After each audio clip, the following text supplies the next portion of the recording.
So before we can diagnose the defense system of the culture in terms of perpetuating intergenerational, culturally sanctioned sexual abuse, we have to look at what is the antithesis. What does healthy, constructive change, responsibility, prevention, etc. look like? Well, the first thing it looks at is the continuum of intelligence. And one of the most destructive aspects of sexual abuse is that, by its very nature, an act that takes a perpetrator 5 minutes, 10 minutes, an hour to perpetuate, statistically changes the life course of another human being for the worse. So in any dynamic of this nature, where in as little as 5 minutes, if you look at the Tara Reade story in relationship with Joe Biden, it took 5 minutes of Joe Biden's abuse to change the course of Tara Reade's life. Similarly with Harvey Weinstein. There are victims of Harvey Weinstein who, for a 5 to 20-minute encounter, lost their careers, felt devastated, felt powerless, have run up $100,000 therapy bills, $100,000 legal bills to protect themselves, have been threatened, have been intimidated, etc. And this is all for 5 to 20 minutes of adrenaline on the part of the perpetrator. And when you see an asymmetry like that, there's not that many areas. If you look at the continuum of intelligence that says minimum effort for maximum result equals intelligence, well, you have that dynamic in reverse, with sexual abuse. You have very minimal effort. It takes very little effort in the part of many of these events, very little thought, very little energy to create a lifetime of harm. So it's the antithesis of intelligence. Now, an intelligent culture helps its people minimize unnecessary chronic suffering as effectively as the best technology and protocols available allow, and maximizes personal well-being, which includes family and group and community and cultural well-being as much as possible. So this is obviously an unintelligent area of the culture, because in a chronic and systematic way, small moments of time are costing hundreds of thousands of dollars, whether it's in therapy, whether it's in health, whether it's in the loops that occur in PTSD around trauma, around rape, where people are dwelling on and reliving the event and dealing with the equation of powerlessness that it presents, which is why the brain dwells on it. The problem-solving aspect of the brain is designed to minimize unnecessary suffering by changing something in the future. But particularly in the scenario of sexual abuse by someone in a powerful position that is more attached to holding on to the power than they are to the well-being of their victim, they have money and various apparatuses of influence which create this sense of powerlessness, because the more the victim tries to speak up and integrate the experience, the more this apparatus of power is leveraged against them. And so the brain realizes they're in a catch-22. If they try and heal and integrate the experience by voicing it, their pain goes up even more as the apparatus of power is leveraged towards them, whether it's an abusive father participating in incest, whether it's an abusive teacher trying to discredit a student that could cost them their job. In most cases, sexual abuse is perpetrated by someone more powerful towards someone who is more powerless. And the phenomena of having that abuse perpetrated accentuates and highlights that verticality. And in doing so creates an insoluble problem in the brain. So the brain is going around and around trying to solve a problem that actually takes the community as a whole to solve.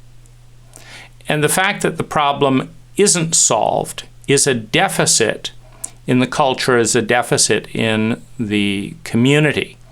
So what ideal, healthy response looks like in this terrain is, first of all, children at a young age get the message that sexual abuse is detrimental because of this asymmetry. Number one. Number two, get education on how to prevent it. Number three, that probable or possible perpetrators get the support to deal with the powerlessness and the violation that they are externalizing that was originally directed at them. Because whether the form changes or not, it's a virus of powerlessness that is transmitting. It's a virus of powerlessness, hopelessness, valuelessness. Because people who value themselves highly do not abuse others. Because it's an expression of a lower state of value. If you are valuable and you are powerful and you care about yourself, first of all, in sexual abuse, you don't participate in it. If you're valuable, you do things that express that value. Now, it's not an expression of value to take something from another that you perceive wouldn't be given. Does a highly attractive, valuable human being need to stoop to rape in one form or another in order to be sexually gratified? I mean, wherever you look at it, if you say, well, this is a highly valuable, attractive human being who people want to connect with, do they need to rape someone in order to be sexually gratified? No. So the virus that's being transmitted is valuelessness to valuelessness. I'm not valuable enough to create love and a sexuality that is far more satisfying through consent. I'm not valuable, so I need to get sex through intimidation or manipulation. So the virus that needs to be dealt with is the cultural virus that devalues its people to such an extent that the message of valuelessness is barraging an individual to a point where they become infected with the belief, I'm not valuable. Now, if I'm not valuable, then I don't need to protect my career. A valueless person doesn't have a valuable career to protect. If I'm not valuable, then my family that, of course, I could lose if the sexual abuse becomes known, isn't valuable either. So you have a very deep core sense at some level within the psyche. There's a part within an individual in an unhealthy culture that feels valueless. And this needs to be addressed. And it needs to be addressed with something that transcends the cult ranking system. Because every cult has a ranking system. It's not necessarily healthy or even intelligent, but it is there. And in a capitalist system, the ranking system is money. In a political system, the ranking system is power. In a celebrity paradigm, the rank is fame. And an unhealthy culture teaches you that the attributes of cult ranking are more significant and more valuable than who you are as a being. Now, what can transcend cult ranking? A sense of spirituality, a sense of the divine within you and within others that transcends cult ranking, that says that on that level, I'm as valuable as a trillionaire. I'm as valuable as a famous person. I'm as valuable as the highest degreed Ivy League university, so, and of course in a knowledge, in an information and a knowledge economy, the person with the degrees from the most prestigious university is ranked. But none of these are the being. Fame, degrees, and then of course you have appearance. In a chauvinistic culture, the outer appearance transcends and is considered more valuable than the inner self, which is the feminine aspect of the psyche. And so to respond to valuelessness, one has to transcend the cult. Because the cult, in order to sell things in a capitalist framework, the easiest advertising mechanism is in some way to communicate that the owners of this product are more valuable than the people who don't own the product. And so this is a barrage on this innate sense of value.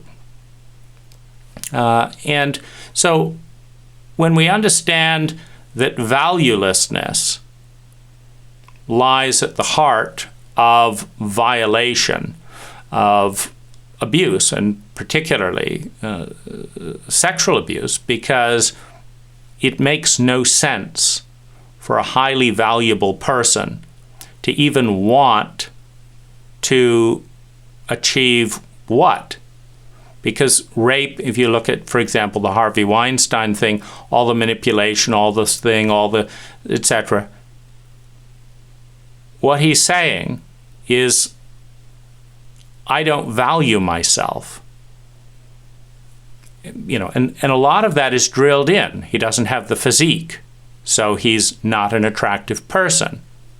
So when he understands that the only thing that gives him value is that I can get Oscars, that I'm rich, and that I can give you fame, there's a message that says, I know I'm not valuable, but you value these things that I valued enough to get. And so I'll trade you these cult rankings. I'll let you be a celebrity. I'll help you network if you will agree to unwillingly have sex with me. And in the highest sense of sexuality, where you have a sense of respect, a sense of admiration, a sense of honor, a sense of attraction, a sense of seeing something beautiful and good and true in the other human being, that's the gold standard. in terms of, for a valuable person, to want to experience a deeper relationship with someone who values them and who values themselves enough to do that. That value is missing in every sexual predator on the planet. And the belief is, I'm not valuable. And so at a cultural level, we have to address the absence of value, which in fact in school is being taught, as the kid that doesn't have the nice sneakers is made fun of, because as a human being they have no value. As the person who doesn't know the answer to the class's question is being made fun of because they don't have the information. It's a continual barrage of worthlessness from the arrogance of a cult that has found some value, because obviously there's benefits to financial liquidity, there's benefits of knowledge, etc., etc. But the idea in a cult ranking system is that these things are more valuable than who you are, which doesn't hold up mathematically. Because if you don't exist, there isn't even the potential to climb this cult ranking system. But the other thing is, if you spend time in other cults, you realize one of the things I love about Thailand is in the United States, I rank high in intellect. And so that's what's valued. Not me, but my intellect. That's an interesting thought. And so I have this discrepancy of feeling that I am not valued, but that this thought, that this idea is valued. And it's really refreshing to go to another culture where that is not valued. And there's more of a sense of presence, and smiling is valued, and don't be so serious, and just be yourself. And it's like, wow, I get to be valued for something that feels closer to me, my feelings, my experience, my presence. And so this needs to be addressed at a young age and educated to draw out the innate sense of value in another human being. Because when someone doesn't value themselves enough to violate you in some way, what they're doing is they're transmitting the virus of valuelessness. I don't value myself, so I don't value you either. And it's very important to know that all diseases that spread have to be internalized. So the victim ends up feeling completely valueless after someone who doesn't value themselves gives them the message through the behavior. And the reason that sexuality is so impactful is that it's so close. It's a full-on sensory experience. So it's kind of like if you're watching a movie, or you're just hearing about a story. It doesn't touch you that much. And then you watch a story, and it touches you a lot more. But if you put on virtual reality gloves and you live the story, you are the victim, or what we identify with in a materialistic cult is our sensory perception.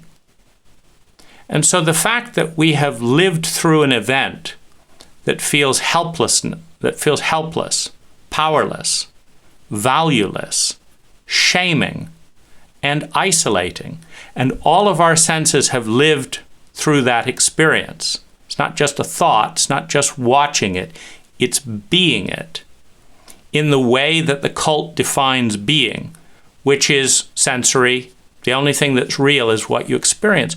Well, what you're being told is that it's real that you're valueless, that you don't matter.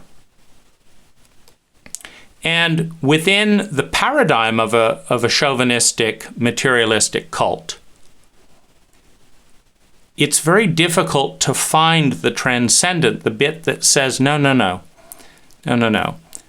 There is an experiencer. There is a witness that witnesses me experiencing abuse, but is not the abuse.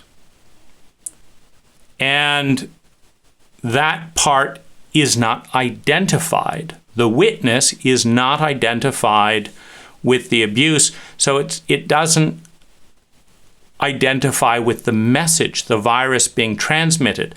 And it is the witness that has the opportunity to bring healing, more wholeness, more health, more intelligence to the equation.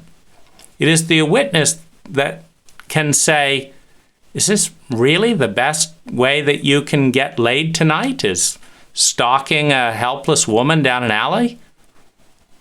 Hey, you're more valuable than that.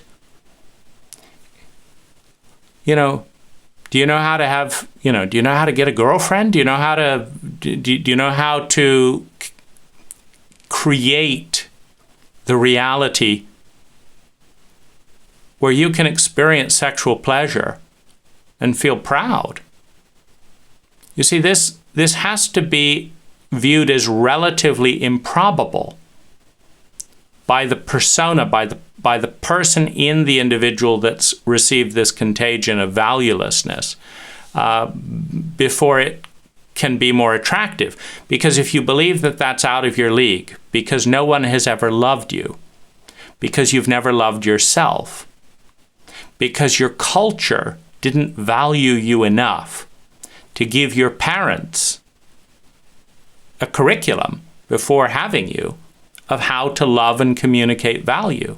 And your culture didn't value you enough to give you an education that would transmit that value, rather than humiliating the student who's last at answering a question, to remind everyone that there's something priceless, and that many of these ranking systems are on a trade-off continuum. So you have the smartest people with the highest number of university degrees are often less happy than people who don't have any degree. And this has been shown, a predisposition towards unhappiness by the people who have the most postgraduate degrees.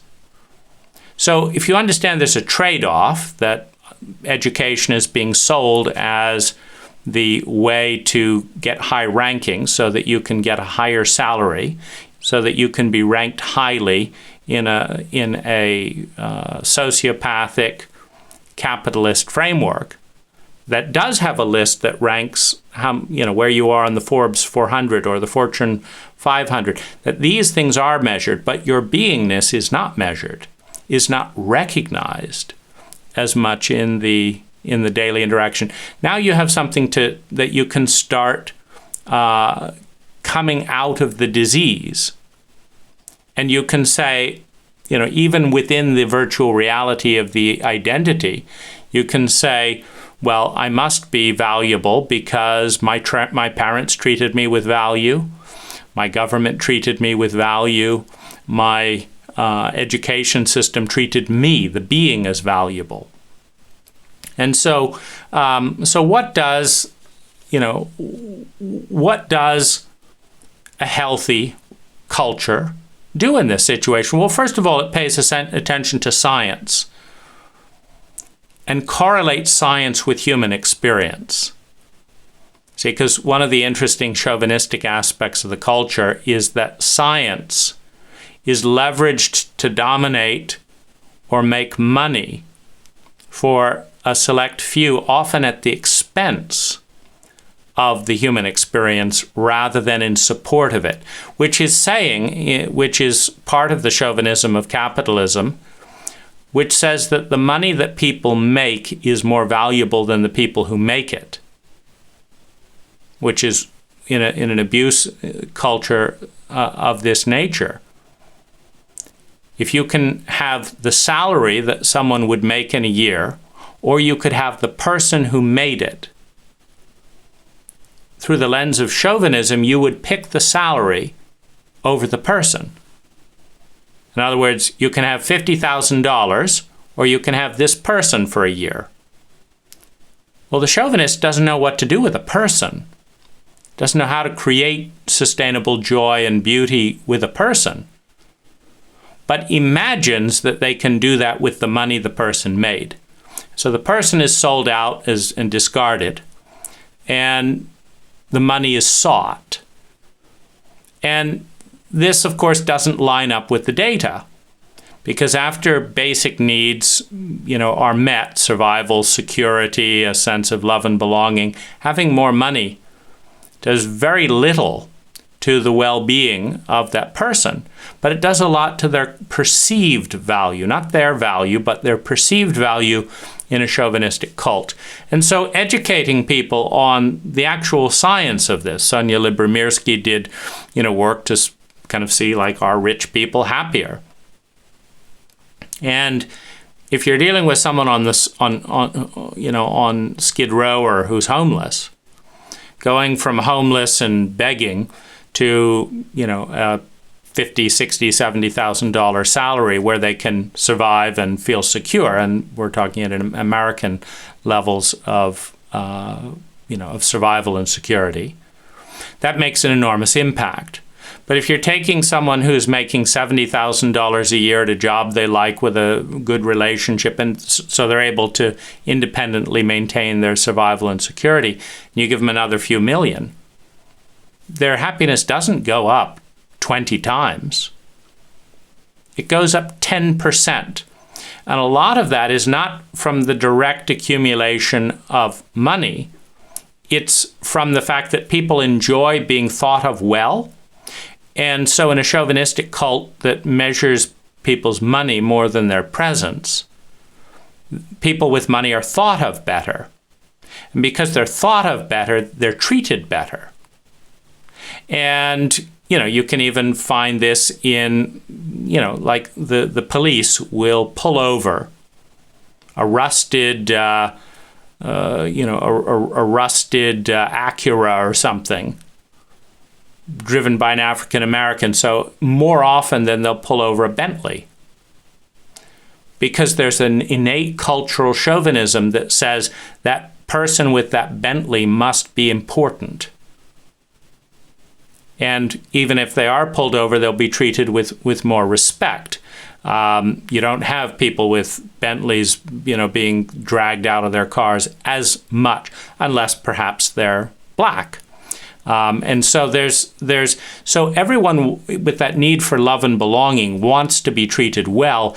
And if the only way in a capitalist framework to be treated really well is to be really rich, people want to be rich so that they can be treated well. There is not a correlation of whether you have one beautiful house or 5 beautiful houses. If anything, the burdens of managing the staff and this and, moving your stuff back and forth and stuff like that can be actually a net physical negative, over having a really high quality life experience and relational experience in a small environment.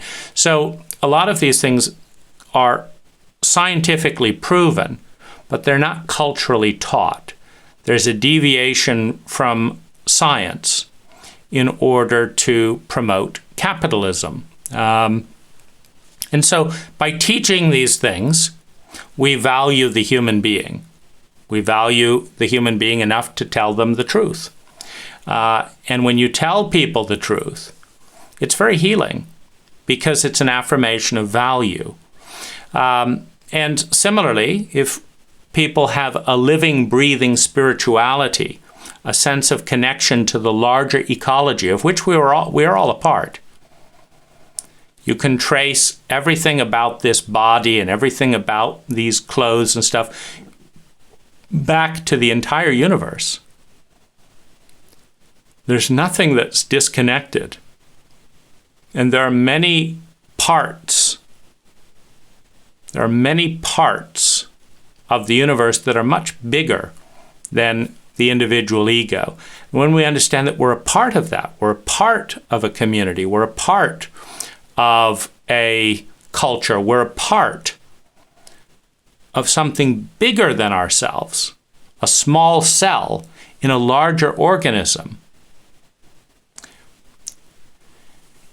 and that we are not just the one that's playing out this role, that's playing this part, that the energy out of which this individual identity, this individual body was formed, before it was formed and after it is formed, becomes part of a larger geometry, a larger mathematical equation, an equation of energy that is vast. And whether you call it God or a higher self or spirit or the Great Mother, they're all accurate metaphors that hint at what physics tells us.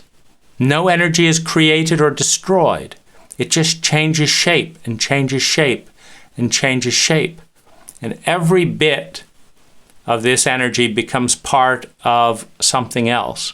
It's part of the wonder and creativity of this process of life becoming life, becoming life, becoming life, in an endless process of unity as all things are connected.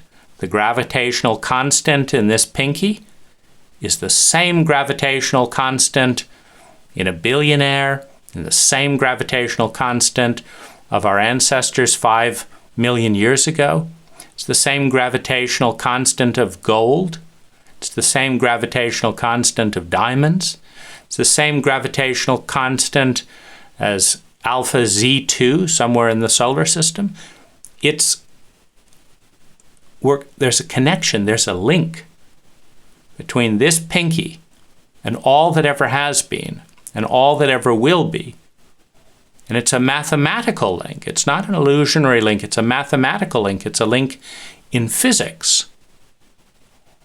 And cults make the mistake in their ranking system of assuming that their subjective ranking system, there have been 10 cultures or 10,000 cultures estimated by anthropologists, and for some of them, who we are today is incredibly low ranking because we're disconnected from who we are. We don't value ourselves. And the high levels of depression and stuff. So there is a definite way to bring this awareness to each individual in our culture that is a resiliency. It's a technology of resiliency to come back to value. And coming back to value is intelligent, because valuable people, who we all are, treat themselves valuably, which many of us don't. And only people who treat themselves truly valuably. You see, and we have to remember the delusions of the cult, because it's not treating ourselves valuably to destroy our host body, to decimate our communities, to rape someone, to unnecessarily hurt someone. To lie is not a valuable act. A valuable act is not to need to lie, to be able to realize and manifest a sense of value to such an extent that we don't have to lie. You know, if people cannot love us because of who we truly are,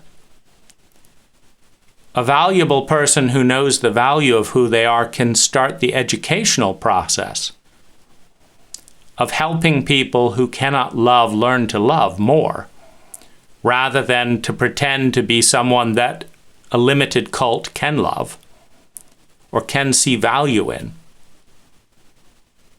that reflects the limits of the cult more than what is there. So this is kind of one of the biggest preventions, because when you have a valuable human being, you don't get sexual abuse to begin with.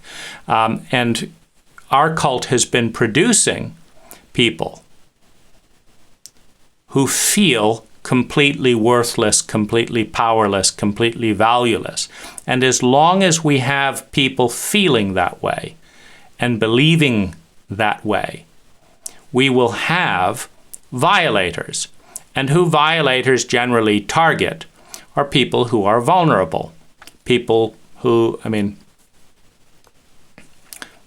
they can successfully transmit the valuelessness to. And those people are the people that the cult has abandoned. And so in a racist cult, a culture that doesn't value its own humanity will not value another race. Because what's being ranked is color and ancestry rather than the human being. Because if you rank the human being, you look into another race and you say, you're another human being. I'm valuable because I'm a human being. You must be valuable too because you're a human being. And I don't want to demean myself by pretending that my humanity is less valuable than my color. And so I'm not going to demean you by saying your humanity is less valuable than color. So at the core, it's a tension between an unhealthy cult that values certain traits higher than the human being who has those traits. And this is a flaw in mathematics, because it's kind of like valuing a certain kind of bread more than the flour and water and salt and yeast that makes that bread, that makes all bread.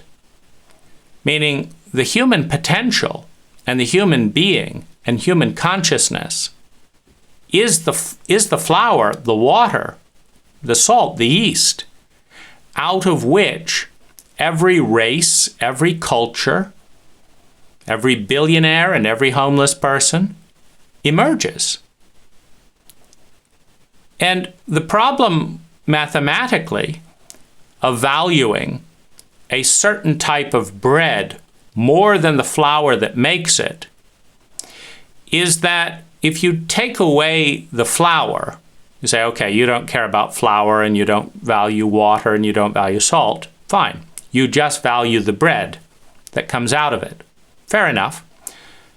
We'll remove the flour, the salt, the water, and you can enjoy your snobbish version of bread. And it doesn't really sink in until they try and make that bread without any flour, without any water, without any salt, that they understand that you cannot value the byproduct of something on a probability field more than you value the ingredients that lead to it.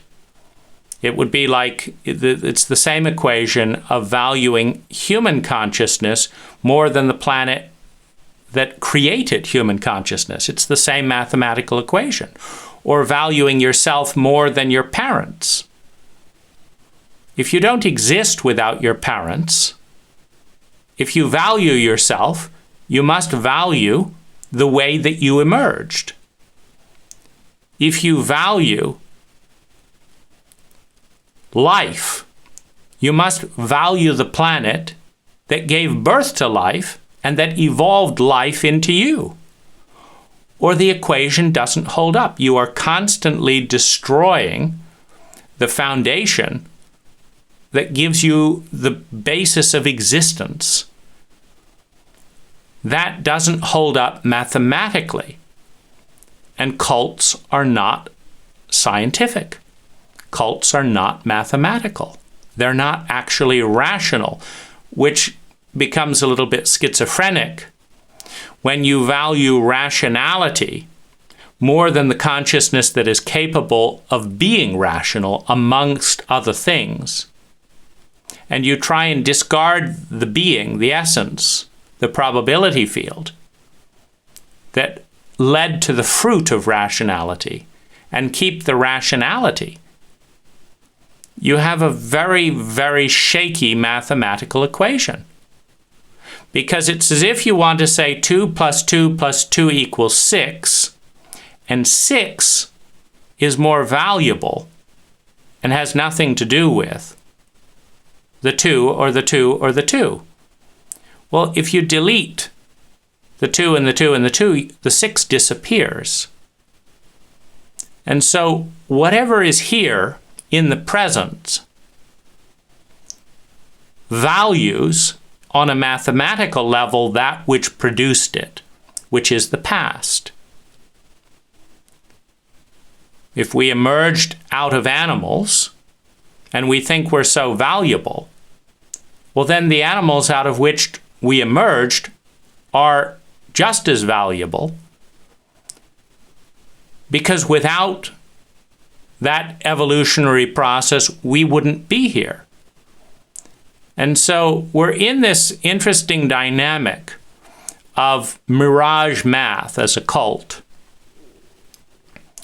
that kills off species of animals out of which we evolved without honoring the animals as much as we honor the thing that evolved out of them. That kills off human beings for the money that wouldn't exist without the people who made it. That kills off the past. Part of this snobbish chauvinism is this continual scoffing at the past. It's so old-fashioned, as if that's a reason enough to get rid of it. But the present, mathematically speaking, emerged out of the past. And so if the past is dumb and stupid and worthless, then what emerges out of the past must be doubly dumb and worthless. And this is kind of the vicious circle that we're in terms of Western consciousness, where we are continually taking pot shots at the entire mathematical equation out of which we emerged, and in doing so, indirectly articulating the self-hatred, the self-loathing that we've been infected by, which then gets redirected to the foundational equation out of which we emerge. And so the mathematical equation that actually holds up under scrutiny is acknowledging unity, is sharing equal value for the environment that produces something and what is produced. It's a both-and type of paradigm. It's not chauvinism. And so this is the paradigm that heals the illusion of isolation, the illusion of worthlessness, the illusion of valuelessness. And with it, a valuable person doesn't allow themselves to be abused. A valuable culture does not allow its children to be abused by parents who have been infected by the culture with the message of valuelessness. And a valuable culture does not destroy the species out of which it evolved, and a valuable species does not destroy the planet that is its host body, that is its mathematical, energetic foundation. And so this is the healing, and it's one of the reasons why individuals who, in Native American cultures, you weren't considered a healthy safe member or an adult in the tribe until you'd had a transcendent experience, usually in your teens in some form of initiation. And the purpose of the initiation was to create enough pain, enough discord. This is crude level of initiation, but to create enough dissociative pain. If you watch The Emerald Forest, how the young man is becoming a man so that he can be a healthy member of the tribe. Well, there's ants all over his body, he's staying up all night. He's entering a dissociative state. And in the dissociative state, he steps out of his body and he recognizes who he is, independent from his body. This is going on in my body, but I am not this body. I am something bigger than this body. I am something more. I become aware of the part of myself that is linked to something much bigger than myself.